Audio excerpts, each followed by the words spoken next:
Hey guys, I'm Lindsay Hoffman and welcome to the Dose of Bliss show. If you guys are familiar with my blog, we do motivation and advice, and so I thought I'd bring some of my favorite people to you for the show. Today we have my good friend and YouTube star, Jaclyn Glenn. Hello. Thank you so much for being here. Today we're going to be talking about relationship advice. Oh, great. I'm the worst person to give relationship advice. No, she's the best. She's the best. I thought a good place to start is, you know, I don't know if you guys are familiar with Jaclyn, but you should be, because she's kind of a big deal on YouTube with almost 1 million followers combined on all of your platforms.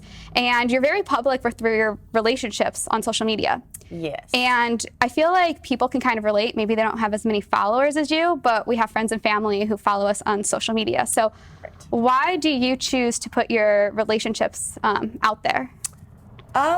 I am just in general very personal with my life to my audience, which I think is cool because people can relate and it makes them feel like they're not alone when they're going through things too. And part of that is just, you know, I don't like to hide things. So like if I'm out with somebody, I will post a picture and tag them in it like I just did with you. So I don't like keeping secrets or hiding things. I do keep some things personal, obviously. My last falling out was pretty public and that wasn't entirely my choice. But yeah, it's just fun to share your life with the world. And what would your advice be to everyone? Because, you know, people get in social media fights with their boyfriends and people, you know, are posting and it's magnified for you. So how do you deal with that? I would say, like, it's fine. You just have to understand what you're, you know, risking when you do that kind of thing. Like, there is always the chance that it could come back and be kind of negative for you. And if you're willing to risk it, it's okay, because I've experienced the opposite where you keep everything private and that's negative because everyone thinks you're single. And that kind of creates a little bit of a rift. But I think as long as you know what you're getting into and you're willing to take the risk, it's okay. And also there's a balance, like with anything. You just have to kind of choose what you're willing to share and what you want to keep private. So what would your advice be to someone, like when you get those comments or a guy you're dating posts a crazy video to you and, you know, people might not see how it affects you internally, but everyone's kind of dealt with something like that. You know, what do you do to deal with that? Like whenever someone posts, like after a breakup, they post like a negative video? Yeah, if someone posts a negative video or people leave negative comments, See, you know, people deal with that too. That's weird because like I'm very different from most people when it comes to that. Like most people, I feel like would get upset at that kind of thing or kind of just want to hide and make it go away. But I get angry and want to fight back. So my response isn't like sadness, it's just like super annoyed. And then I respond and then that kind of goes back and forth. And hopefully I'm done with that, I'm hoping. But I just don't, it doesn't affect me on a super deep level. Like it's annoying, but it doesn't make me cry or anything like that. What would you suggest to, like, say the people watching who are dealing on a basic level of this? You have to be tough. Like you have to, like I said, if you're going to do it, you have to be prepared for that kind of thing. And it's with anything on the internet. Like you're gonna get hate comments. You're gonna get people who wanna know about your personal life. You're gonna get people who say mean things, who take it too far, who like, you never know what's gonna happen. So if you're on the internet, just try to be tough and don't let stuff get to you. It's easier said than done, but I've been doing it for like 6 years now. So I think because it's been so long, I'm just kind of you kind of a little bit more tough. Yeah, you kind of start to learn, you know, what works for you and how to ignore it and not, and let it make you be more positive. Like you use it to have like a voice and help other people. Yeah, so you're here today. I like that. And speaking of like negative people, you and I have talked a lot about like toxic relationships and how there's not a lot of people like you can Google online advice for toxic relationships and there's no information about it. So what message do you want to send people about dealing with a toxic relationship? Oof. I feel so hypocritical giving advice on this kind of thing because I always get into toxic relationships. That's why it's perfect though, because I think when people watch, they see people and they're like, everybody isn't dealing with what I'm dealing. And you're an example of someone who might get into similar scenarios, and what are you learning? Learn from my mistakes, man. I think one of my biggest problems is that I get into relationships thinking that I can help that person or save that person or, you know, or focus on the good that they have and think that maybe one day that part of them will take over all of them. But you should never get into something where you're not happy with how the person is right now, because you can't change people, you can't fix people. So I think that if I could have followed that mindset, I wouldn't have gotten into these toxic relationships, because all I would ever do for them is make excuses. It's like, well, yeah, they do this really bad thing, but then they have this great thing, and maybe one day that'll be all that's there. But that's not how life works. So I would say, like, find somebody who is exactly how you want them to be when you start dating them. And don't try to fix people or save people like I have, because that doesn't work. Yeah, I feel like that's like a common misconception too, and a reason why a lot of people stay in negative relationships. They keep you like see the good in people. Yeah. And so when you see that part, you really think it's going to change, and maybe you have an excuse like, oh, they went through a hard time today, and that's something a lot of people do. I did that, and if you keep doing that and you keep making excuses, you stay in that toxic relationship for way too long, which is something that I also have done before that I have vowed to not do again. So don't stay past if you think it's over, it probably is. Like, if they're doing something horrible, or you catch them doing something horrible, or you have just like a really negative feeling, you're probably right. At least in my experience, I've always been right. So know when it's time to leave, and try to not get into something where you're hoping that they change. And that reminds me, like, thinking about like red flags and things, you know, as you said, like usually when there's something that you look at the beginning, you're like, oh, that's not like right. And hindsight's 20/20. Like, man. Like, I look back and I'm like, why did I not like see this and this and this? But like, when you're there and you're like happy with the person and you're having fun, you kind of just throw all that away. Yeah, that's really true. So what is your advice that you've noticed from red flags? Like, how to notice a red flag, and actually, you know, how so many times we've seen it and we've made an excuse. What have you taken from that now to be like, that's a red flag, I'm actually going to take this seriously now, even if it's small? Well, yeah, that's a good point, because there are some things that are small and some things that are more important. Small things could be like, you know, recently I was with a guy and he was really rude to wait staff. And that's a really, really bad sign, because if they mistreat others, they're most likely going to mistreat you. I, dated a guy once who was really, really horrible to his family. I would always talk negatively about his parents and his siblings, and that's a bad sign too. He's probably going to talk negatively about you. And then there are bigger things too. Like, I know what I want out of life. Like, I definitely want a commitment, and I want a family. And I have dated guys before who absolutely don't want those things. And in my head, I'm like, that's okay. They're just going to think I'm so great that one day they're going to want all the same things too. No, don't do that. Like, find somebody who already wants the same things as you, and then grow together. Yeah, and I think all of those are really good points, especially the small things, because those are the things that like go over your head, and you don't realize that, except for with experience, that like if someone's mean to a waiter or someone makes a little comment, and you think in your head like, oh, that's kind of like rude, but that's something that people look over that is actually a red flag that builds to like more in the future. That's so true. So yeah, don't ignore those things. You know, it goes back to the not trying to change somebody. So if they don't want the same things, or if they're not the kind of person to other people that you would want them to be to you, like, huge red flag. And like, speaking of like change, do you believe that people can change, or do you just think that people are the way that they are? No, I mean, everybody changes, everybody grows up and matures. But I wouldn't go into something with that expectation, because it probably won't happen on the timeline that you want it to happen. And it could never happen at all. I mean, maybe, but why waste so much time and effort, with something that, in my experience, has not worked out? Yeah, exactly. So it sounds to me like you're saying it's kind of like being in a healthy relationship is all about really knowing what you want, and you can't depend on the other person to be that way when you need them to be that way. I mean, if people grow and change and mature on their own, that's great, but don't go into it expecting that, because expectations ruin everything, and they might not change. Exactly. And so something else that I don't see a lot on the internet and that we've talked about in the past is, depression after a breakup and being really sad. And I know that you recently went through a breakup a while back, and you were so... Actually, exactly 1 year ago. Really? Oh, yeah. We have the anniversary today. It was the very beginning of October, so here we are.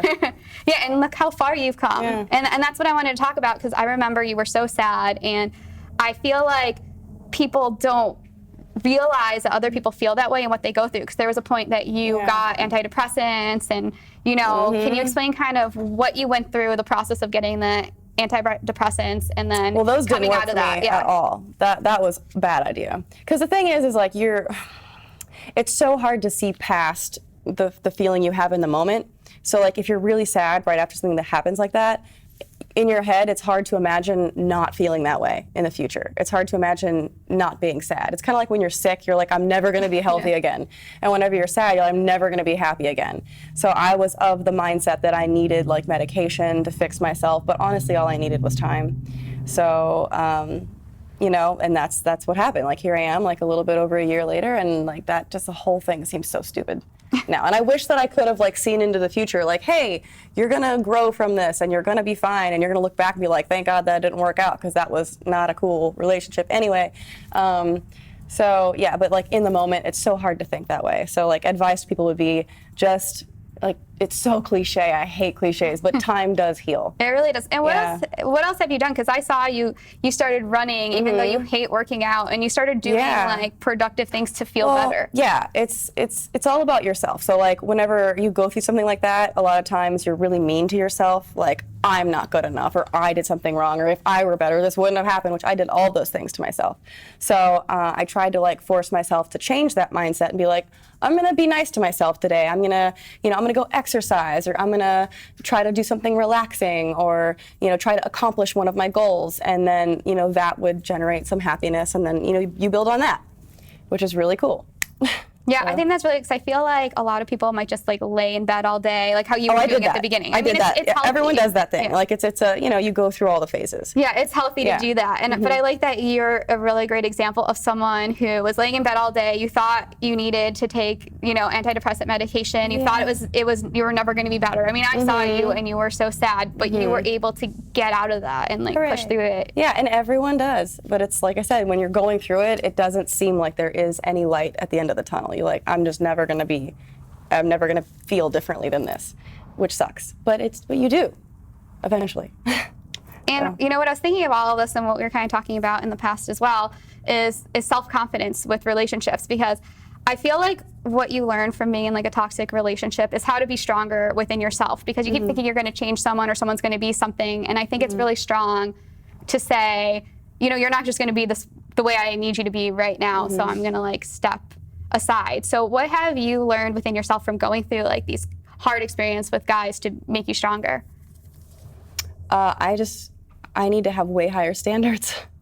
Really, that's what it comes down to. Like if somebody's not what I want, I'm not gonna like force it. It's like having the wrong puzzle piece and trying to make it work. It just doesn't. You have to find somebody who's where you're at in life and wants the same things as you, and then you can move forward, instead of trying to be like, well, you're completely different and you don't want a family, and you're not doing what you want in life, and you're miserable elsewhere, but I'm just gonna take that and try to make it into what I want. Like, such a bad idea. So I don't know, I think I just need to like raise my standards and not settle anymore. So for your standards, what would be your top 5 like things to look for that now? Oh, trust. Like, and that's so hard for me now, because I've been through so many like horrible things. Like, trust is going to be so hard for me, but I do think that the right person could make me like be like, okay, I don't think you would do these horrible things. So say trust. I don't think you'd do these horrible things. I don't think you would, cheat on me with a bunch of girls. Like, that's all I want. I know. So that's like a bar. That should be a bar. So trust, respect. I have had guys before speak very negatively to me and call me names, put me down, not support my dreams and goals, and just make me feel like shit. So I would say definitely somebody that respects me. Somebody who wants the same things out of life, like they want to commit, they want a family, they want kids. And then there are some other things too, like just like having a great sense of humor. Like, we enjoy doing things together. We want to go out. We laugh at similar things. What am I at? 4? Yeah. One more. See, this is why it's important. You need to know these things. So when you meet people, you say these are like my most, I feel like I listed so many within each one. True. I don't know. I would say just somebody who is supportive too. I mean, I said that in respect, but I have had people who aren't supportive of me, or there's like weird jealousy there. I just want somebody who's like fully supportive and wants to integrate their life in with mine, because I know that comes with a lot, especially being online and having so many people watching. Like, it's going to take a very interesting combination of traits for someone to be okay with all of that, like everything that comes with me. So I think it's possible, but yeah, those are 5 things. I listed way more than 5. Sorry. But yeah. But now you're in like a healthy relationship. So what's the difference you notice from being in like a bad one? I have all those things, all the 5 things that I listed. I have them. It's so weird, because like every time something cool happens, I'm just like shocked, kind of. Like, I'll be like, oh, like you did. He's like, and then he gets confused. He's like, are you really excited that I did something as small as like, setting your toothbrush at night. I'm like, yeah, I don't think I've ever had anybody do that. And it's like little, cute little things that add up. I don't know. It's just weird. I've never had anybody treat me this good before, so it's kind of cool. Yeah, I didn't think that existed. I thought all relationships were just shit all the time, but I guess they're not. Yeah, it's good. And how it changes your mindset. It's crazy that when you're in a healthy relationship, you realize all the things you saw before. You realize why you went through, you know, what you went through to be a better person. That's true. That's so true. Yeah. Got to raise those standards. And also, when you stop looking, because I went through, like, I went through a phase where I was, like, trying so hard to find, like, I want to find somebody cool. And, like, I couldn't. And I kept failing. And then I just gave up. I was like, screw it. I'm done. And I stopped caring. And then that's whenever I, like, met someone cool. I think that's so important, too, because it's about being yourself, not trying too hard. I think it's all about, like, the vibes you give out, you know what I mean? Like, your energy, like, the people can read that. People can tell, like, it almost gives off a sense of, like, desperation when you're looking so hard, but whenever you're not and you're focusing on yourself and you're like, I'm great, kind of, I'm going to exercise, I'm going to work on my stuff and be productive and try to be happy, then people see that and they're attracted to it. And then you can, like, and you feel so much better because you're not waiting for someone else. True. So we're about to wrap up soon. So what's, like, the main message that you want to send everybody if they're going through a hard time in a relationship or looking for someone new, you know, what they should know? Just keep really high standards.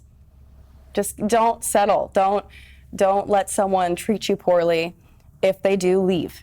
You know, there is somebody out there who won't do those things, and it's okay to be alone for a period of time until you find that. Yeah. Don't just, because you could imagine, like, if you're with somebody horrible and then you waste however long with that person when you could have been either working on yourself or meeting someone way better. Yeah, that is so true. That's such a good point.